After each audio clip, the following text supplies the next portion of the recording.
حکایت اور نصیحت۔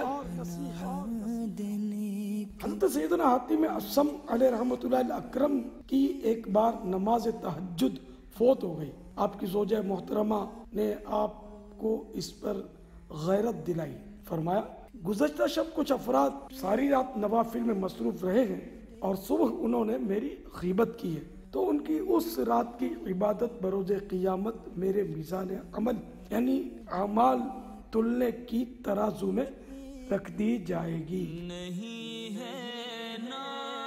حضرت سیدنا عطا خراسانی قدس سرہ نورانی فرماتے ہیں اگر کوئی آپ کی غیبت کرے تو پریشان نہ ہو، غیبت کرنے والا نادانستہ طور پر آپ ہی کے ساتھ بھلائی کر رہا ہے۔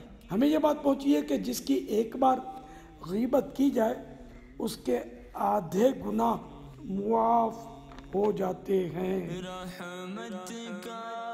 غیبت و چغلی کی آفت سے بچیں، یہ کرم یا مصطفیٰ فرمائیے، ظاہر و باطن ہمارا ایک ہو، یہ کرم یا مصطفیٰ فرمائیے۔